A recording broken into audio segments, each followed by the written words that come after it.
Hello दोस्तों, good afternoon. आप सभी का एक बार फिर से बहुत बहुत स्वागत है आप सभी के अपने यूट्यूब चैनल परीक्षा की शिक्षा में। आशा करता हूँ आप सभी अच्छे होंगे। आपकी जो तैयारी है वो भी जो है बढ़िया तरीके से चलते। जो बच्चे क्लास में फर्स्ट टाइम है, पहली बार नए हैं, उन सभी को बताया हमारे चैनल पर जाकर यूपीटी बेसिक पीटी एग्जाम 2023 की जो आपकी तैयारी रेगुलर बेसिस पर जो है कंप्लीट करता है। जिसे भी तैयारी पूरी करनी है, चैनल को सब्सक्राइब करके हमारे साथ जुड़ जाइए। बगल में जो आपका नोटिफिकेशन दिया गया पहले आइकन उसको ऑन कर लीजिएगा। बाकी जो क्लास का समय है, जिसको नहीं पता है देख लीजिए। जीके जिसकी जो क्लास है सुबह डेली 10 बजे आपको देखने को मिलती है। रीजनिंग और मैथ्स की जो क्लास है दोपहर को 3 बजे।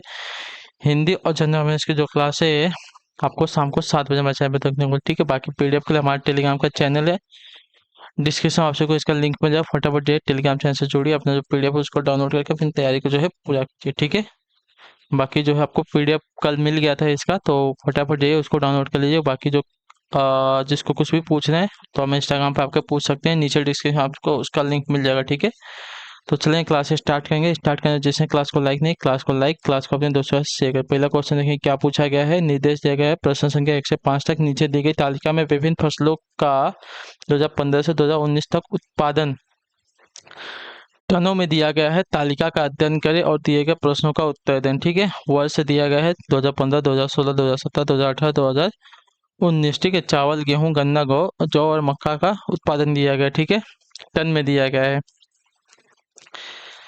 तो इसके ऊपर जो क्वेश्चन दिए गए हैं हमको वो सॉल्व करने हैं। 1 से 5 तक इसके ऊपर क्वेश्चन दिए गए हैं। पहला क्वेश्चन दिया गया है गत वर्ष की तुलना में गन्ने के उत्पादन में सबसे अधिक वृद्धि किस वर्ष में जो है दर्ज की गई है। ठीक है, गन्ने की वृद्धि की बात कर रहे हैं। ठीक है, गन्ना कौन सा है, गन्ना आपका ये वाला है। सबसे ज्यादा वृद्धि कहाँ हुई है, तो 2019 में हुई है। ठीक है, 2019 में जो है सबसे ज्यादा वृद्धि हुई है, तो 1450 की यहाँ पे वृद्धि हुई है।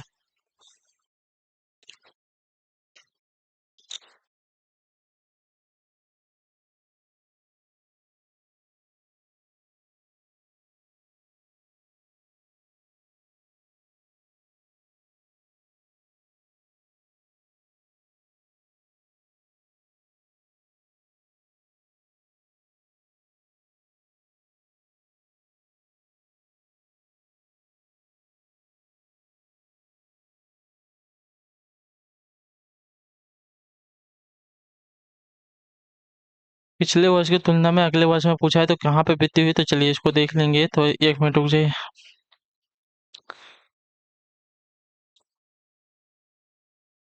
2015 में 1000 टन, 2016 में जो है 1120 टन। ठीक है, यानी कि यहाँ पे जो है 2016 में पिछले वर्ष की तुलना में अगर देखेंगे 2016 में पिछले वर्ष में कितना था, तो 1000 टन था। इस वर्ष में कितना, 1120 टन। तो पिछले वर्ष 1000 टन को इसमें से अगर माइनस करें तो इसमें जो है आपका 120 टन ज़्यादा हुआ है। ठीक है, उसका 2017 की बात करें तो 2017 में कितने की वृद्धि हुई, तो 2017 में 1250 की वृद्धि हुई। ठीक है, तो 1250 में से 1120 को घटा लेंगे। 1250 माइनस 1120 को घटाएंगे। ये आपका 2017 का है, ये का गत गत वर्ष यानी कि पिछले वर्ष का है। ठीक है, तो इसमें अगर देखेंगे वृद्धि तो 0.31, इसमें जो है 130 टन की वृद्धि हुई है। और 2018 की बात करते हैं, 2018 में कितनी वृद्धि हुई है, तो देखिए 2018 में जो है आपकी वृद्धि हुई है 1325 की। ठीक है, 2018 में जो आपकी 1325 की उत्पादन हुआ है। और जो पिछला वर्ष का 2017 में कितना था, 2017 में आपका 1250 था। इसको माइनस कर लेंगे इसमें से, तो देखिए 5 आ जाएगा। और यहाँ पे 12 से 5 7 आ जाएगा। और यहाँ पे आपका 0 बचा, यानी कि इसमें जो 75 टन हुआ है। क्लियर है। अब 2019 की बात करते हैं। 2019 में देखें तो 2019 में कितना हुआ है, तो 2019 आपका लास्ट वाला 1450 टन। ठीक है, 1450 टन माइनस पिछले टन में पिछले वर्ष में कितनी वृद्धि हुई, तो 1325 टन की। 1325 टन, इसको माइनस कर लेंगे तो यहाँ पे 0 आ जाएगा। सॉरी, 0 नहीं, 10 में से 5 जाएगा, आपका 5 आएगा।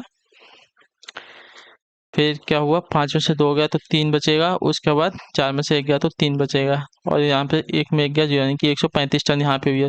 तो देखिए सबसे ज़्यादा वृद्धि कहाँ हुई है, तो 135 टन की वृद्धि हुई, यानी कि 2018 से 2019 में गया है।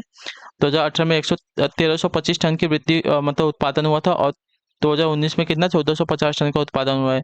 तो यहाँ पे देखेंगे तो 135 टन जो है अधिक उत्पादन हुआ है 2019 में 2018 की मुकाबले। तो जो आपका दिया गया है यहाँ पे सबसे अधिक वृद्धि वाला वर्ष कौन सा हो जाएगा,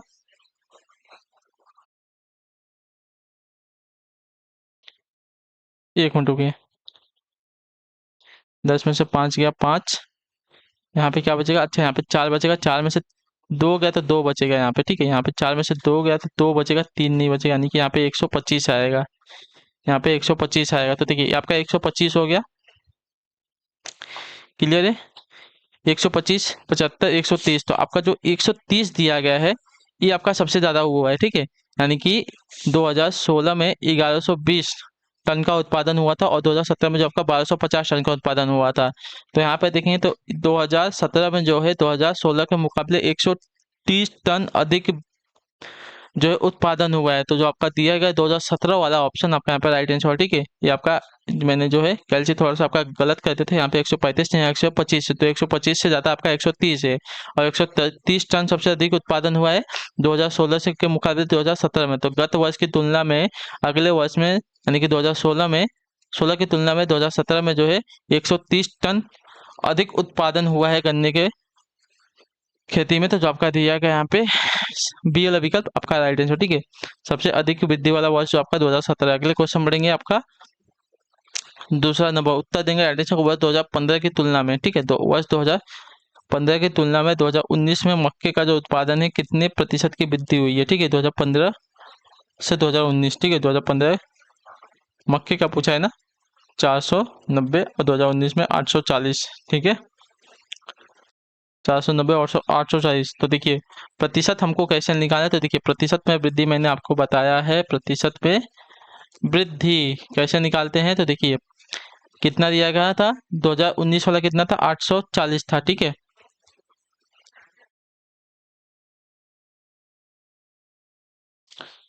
ठीक है।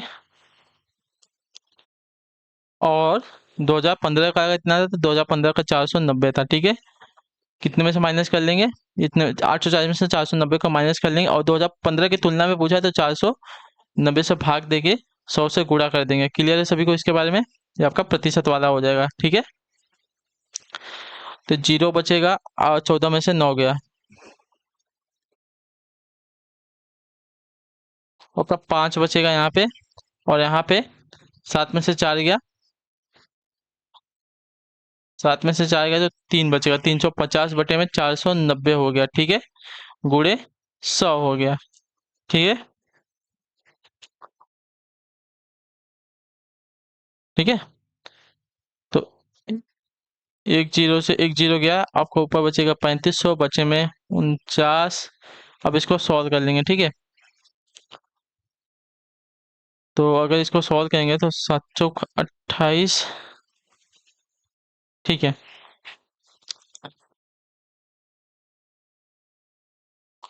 तो आपका जो आंसर आएगा 71.43 समथिंग के आसपास आएगा, ठीक है।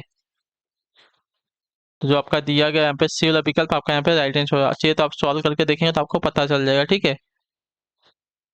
49, 350 को 3500 को जो है 49 से भाग देंगे तो आपको पता चल जाएगा आपका आंसर क्या आ जाएगा, ठीक है। और नहीं होता है तो 1 मिनट रुक जाइए, देखिए मैं कैसे बताता हूँ आपको। इसको देखिए 7 × 5 = 35 और 7 × 7 = 49, ठीक है। 70 और 35 बचेगा, ठीक है।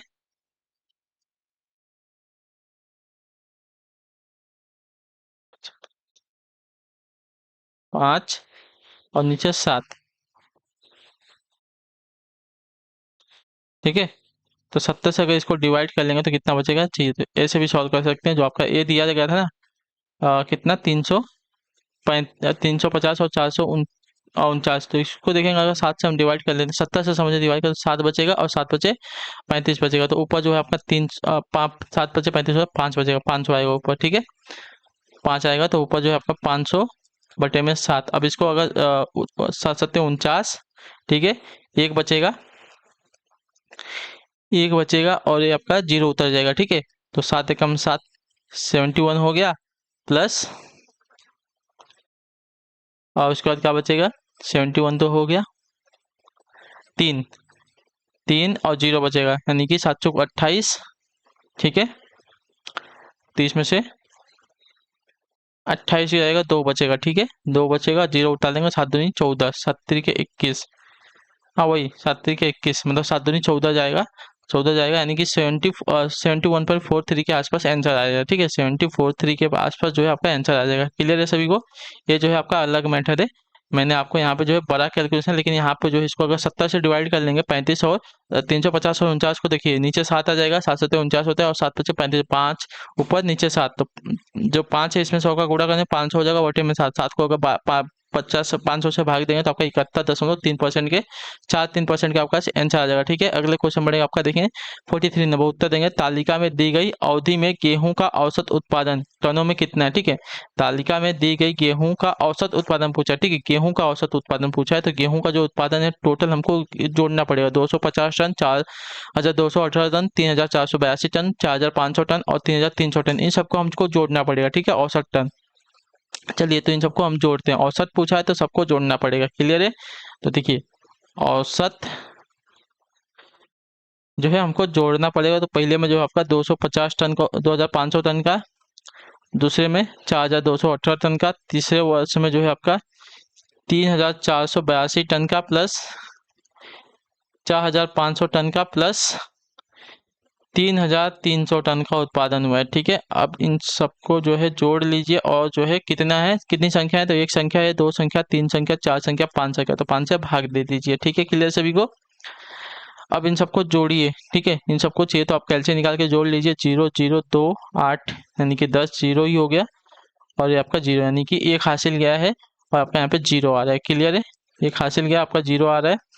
अब देखिए, 0 है, 0 है, ये 8 है, 8, एक 9 और एक 0, और एक आपका हासिल था, यानी कि यहाँ पे भी आपका 0, यानी कि एक वापस आपका हासिल गया, 10 हो गया। ठीक है, 3 5 3 8, 8 और 4 12, 12 2 14, 14 और 5, 14 5 कितना हो गया, तो 19 हो गया, 19 और एक हासिल कितना हो गया, आपका 20 हो गया, यानी कि आपका वापस 0 आ गया, यानी कि 2 हासिल अभी गया है। ठीक है, अब जो है तीसरा वाला देखते हैं। 3 5 4 3 7, 7 हो गया, 7 3 10, 10 4 14, 14 14 14 और ये 2 16, और 16 और 2 हासिल था आपका 18 हो गया, यानी कि 18,000 हो गया। ठीक है, बटे में 5। अब इसको भाग दे देंगे हम, तो हमारा जो आंसर आ जाएगा, देखिए 5 15 आ जाएगा, बचेगा कितना, 3, यानी कि 5 छका 30, और आपका कितनी बच 30 हो गया।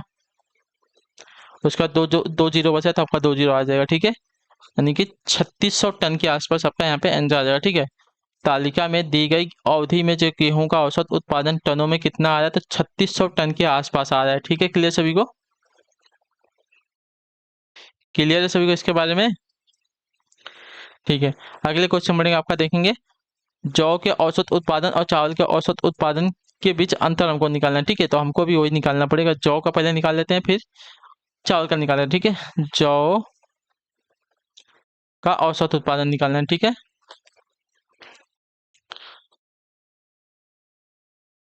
कितना दिए गए, 975, 825, 700, 625, 775। ठीक है, सबको जोड़ लीजिए। ठीक, चलिए, 975 प्लस 825 प्लस 700 प्लस 625 प्लस 775, कितनी संख्या है, 5 संख्या है। पांचों को जोड़ देंगे और 5 से डिवाइड कर देंगे। ठीक है, तो पांचों को जोड़ेंगे तो हमको क्या मिलेगा, 3900 मिल जाएगा। चलिए, तो आप कैलसी निकाल कर जोड़िए, आपको पता चल जाएगा। ठीक है, अब इसको भाग देंगे, तो 7 बचे 35, एक बचेगा, कितना बचेगा, 4 बचेगा ना,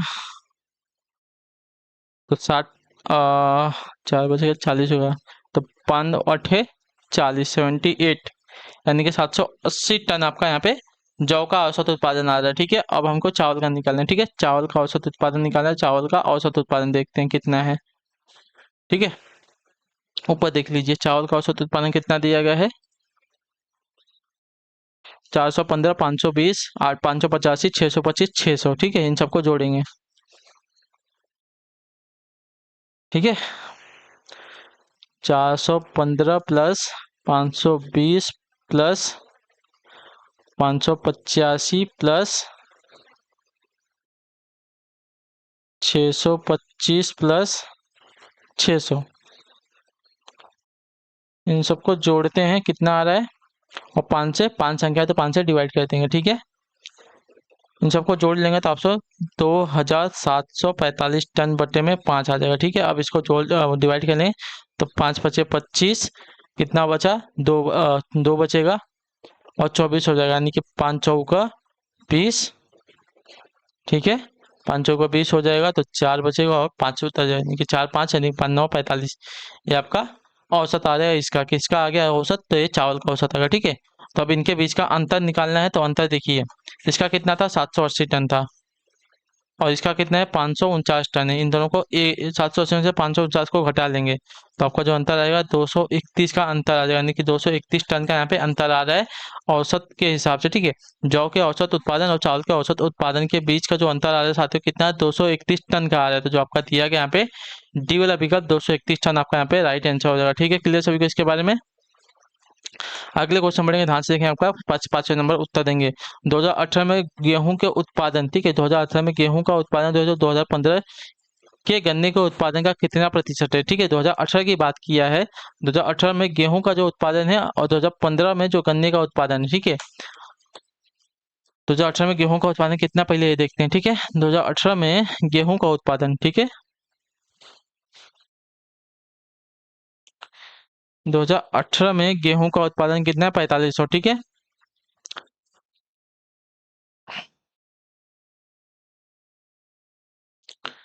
2018 में गेहूं का जो उत्पादन कितना है, 4500 है ना, क्लियर है।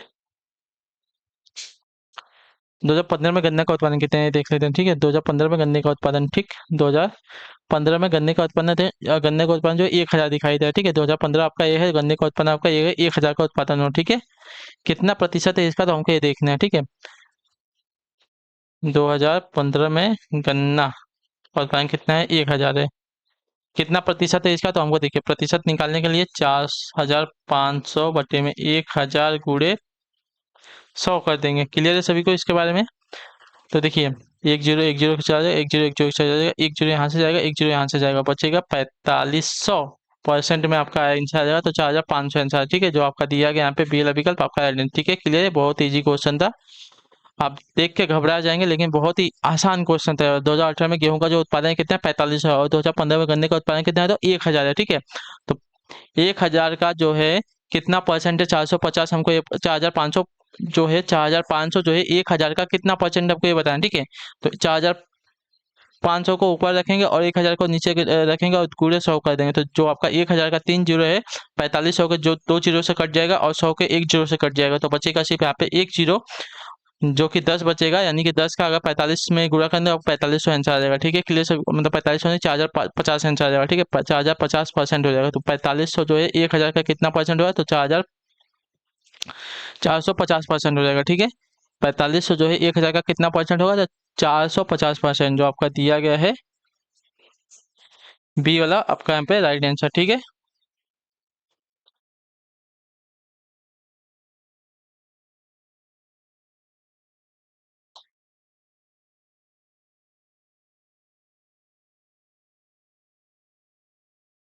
अगला क्वेश्चन देखिए आपका 61, ध्यान से देखिए, निम्नलिखित प्रश्न में दिए गए विकल्पों में से उस विकल्प का चयन कीजिए जिसका तीसरे शब्द से वही संबंध है,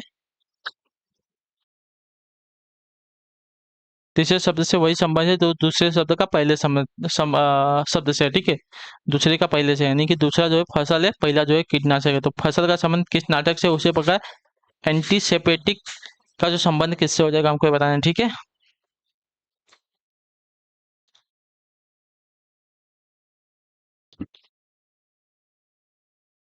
चलिए,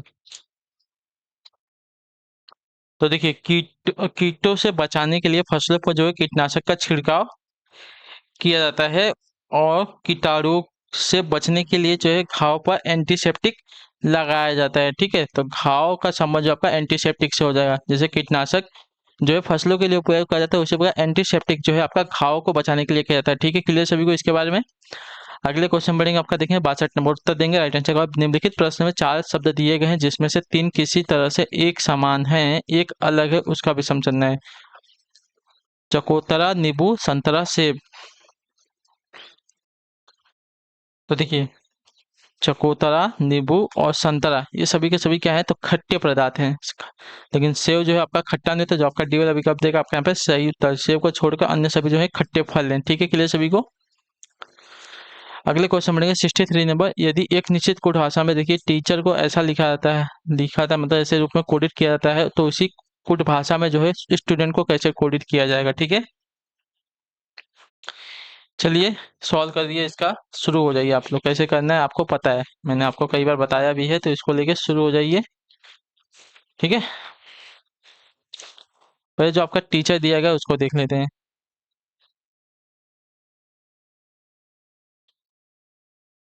TEACHER।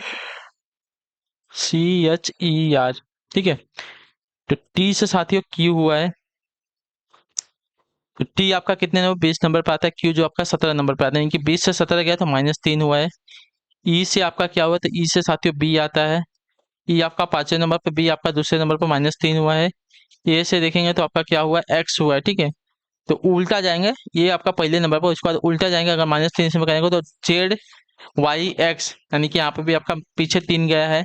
ठीक है, उसके बाद सी दिया गया है। सी से क्या हुआ है, तो सी से देखिए एक बार जेड हुआ है, यानी कि सी से बी, बी से ए से जेड, यहाँ पे भी आपका -3 हुआ है। ठीक है, यच, यच का देख लेते हैं, तो यच से साथियों ई हुआ है। ठीक है, यच आपका जो है 8वें नंबर पर आता है, और ई जो है आपका 5वें नंबर, यानी कि यहाँ पे भी -3 हुआ है। और ई से साथियों क्या हुआ, तो ई से वापस आपका यहाँ पे बी हुआ है, तो यहाँ पे वापस माइनस आपका 3 हुआ है। उसी प्रकार आर आपका 8वें नंबर पे आता है, ओ जो है आपका 15वें नंबर पे आता है, तो यहाँ पे भी आपका -3, यानी कि सब में -3 क्या। उसी प्रकार आप लोग का स्टूडेंट दिया गया STUDENT,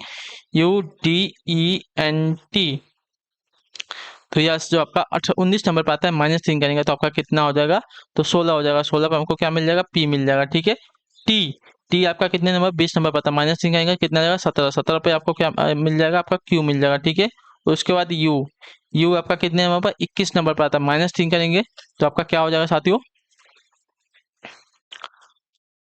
यू से हम पीछे 3 जाएंगे। ठीक है, तो टी एस ए आर मिल जाएगा। ठीक है, यानी कि 18 हो जाएगा। ठीक है, आपका 20 में से अगर 3 माइनस करते हैं तो आपको कितना मिलता है, 18 मिलता है। 18 पे हमको क्या मिल रहा है, आपको आर मिल जाए। ठीक है, क्लियर सभी को,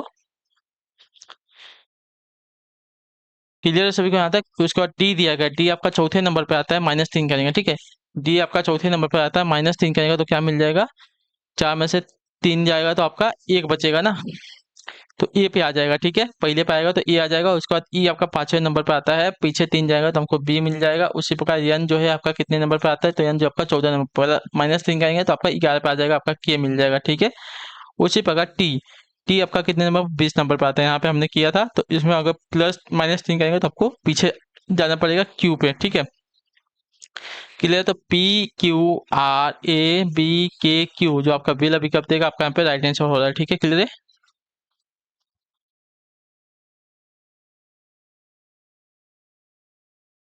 ठीक है,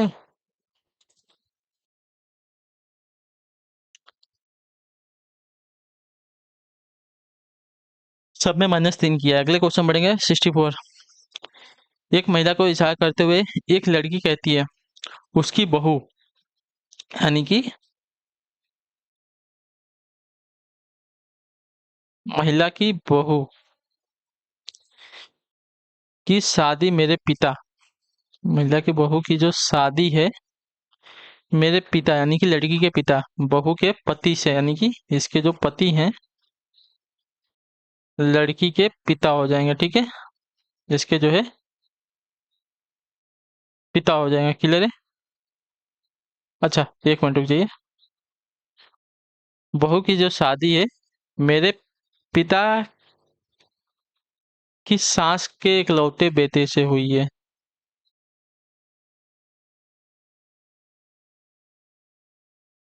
लड़की का उस महिला से क्या संबंध हो जाएगा। ठीक है,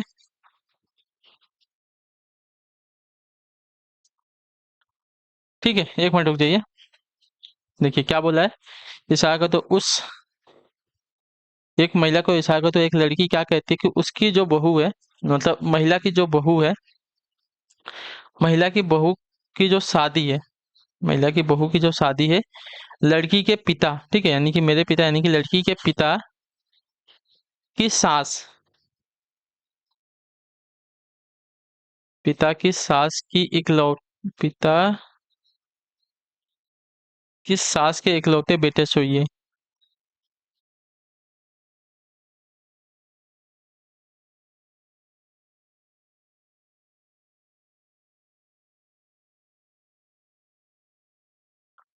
ठीक है, अब देखिए, लड़की के पिता की सास जो है लड़की की माँ हो जाएगी।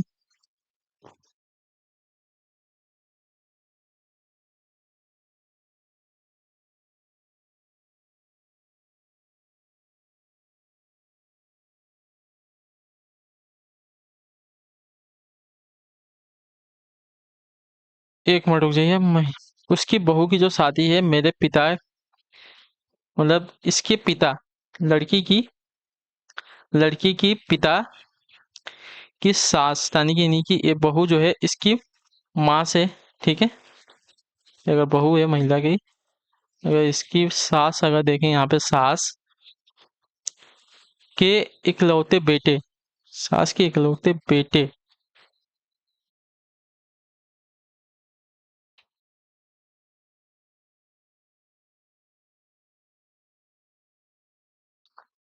बहू की शादी यहाँ से हटाते हैं, ठीक है, बहू और इसका जो संबंध है इसको हटाते हैं। महिला की बहू है, सास के इकलौते बेटे, ठीक है, सास का इकलौता बेटा आपका यहाँ पे हो जाएगा। इसका जो इकलौता बेटा है,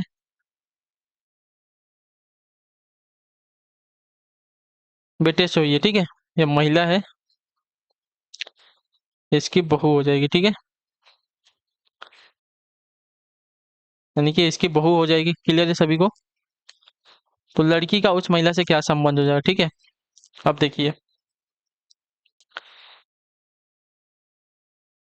बहू की जो शादी है, बहू की जो शादी है मेरे पिता यानी कि लड़की के पिता की सास के इकलौते बेटे, सास की इकलौते बेटे की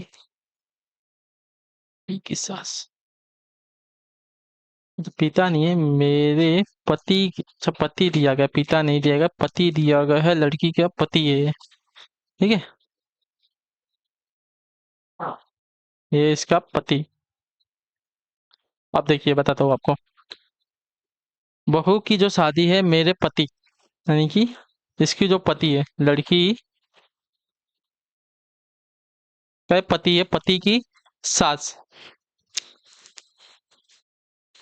बहू की जो शादी है, ठीक है, महिला की बहू की जो शादी है मेरे पति की सास की इकलौते बेटे यानी कि लड़की के पति की सास यानी कि लड़की की माँ, माँ का बेटा यानी कि लड़की का भाई, लड़की का भाई से हुई है, ठीक है।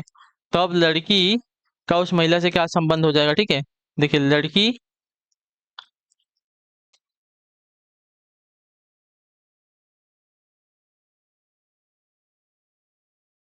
लड़की का उस महिला से क्या संबंध हो, ठीक है, बहू से नहीं पूछा, उस महिला से पूछा है, ठीक है।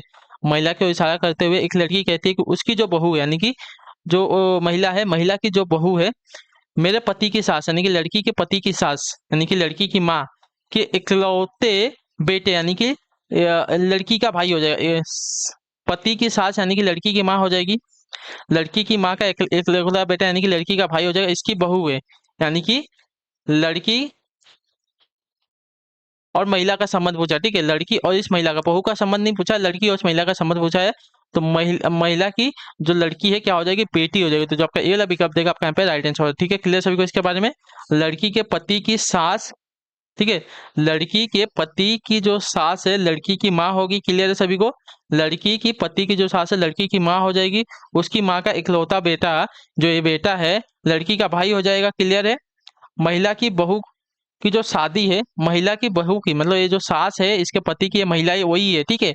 महिला के बहू की जो शादी है लड़की के भाई से हुई है, इसलिए जो लड़की है महिला की क्या हो जाएगी, बेटी हो जाएगी। क्लियर है सभी को इसके बारे में? अगले क्वेश्चन बढ़ेंगे आपका 65 में। जुलाई माह में विषम दिनों की संख्या होती है कितनी, बताइए। जुलाई माह कितने का होता है? तो देखिए, जनवरी, फरवरी, मार्च, अप्रैल, मई, जून, जुलाई, जुलाई जो है आपका कितने का होता है, 31 का होता है। 31 को अगर 7 से हम डिवाइड कर देंगे, ठीक है, तो 7 चौक 28, 28 29, 30, 31 यानी कि 3 दिन का जो हमको रिमाइंडर बचता है, जितना रिमाइंडर बचता है हमारा कितना होता है, विषम दिन होता है। यानी कि 31 जुलाई माह में जो है विषम दिनों की संख्या कितनी होती है, तो 31 दिनों की, मतलब 30 दिनों की, सॉरी 3 दिन की होती है। ठीक है, जितना हमका रिमाइंडर बचता है, जितना हमारा रिमाइंडर मतलब जो हमारा शेष बचता है, 7 से 3 में 31 में भाग देंगे, कितना शेष बचेगा, तो 3 शेष बचेगा। तो 3 शेष बचेगा, तो जितना शेष बचता है वही हमारा विषम दिन होता है। तो जो आपका दिया गया 3 और सी वाला विकल्प आपका यहाँ पर राइट आंसर। ठीक है, क्लियर सभी को इसके बारे में। तो इसी के साथ जो आपकी आज की क्लास है यहाँ पे कंप्लीट होता है। आई होप कि जो क्लास है अच्छी लगे क्लास को लाइक करें, चाहे मैं पहली बार चैनल को जो है सब्सक्राइब करिए, और हमें जो है कमेंट करके बताइएगा आपको जो क्लास है साथियों कैसी लगी। ठीक है, तो हम आपसे मिलते हैं आपकी अगली क्लास में। तब तक के लिए टाटा बाय बाय, जय हिंद जय भारत। आपसे क्लास से जुड़ने के लिए बहुत बहुत ही धन्यवाद साथियों। ठीक है।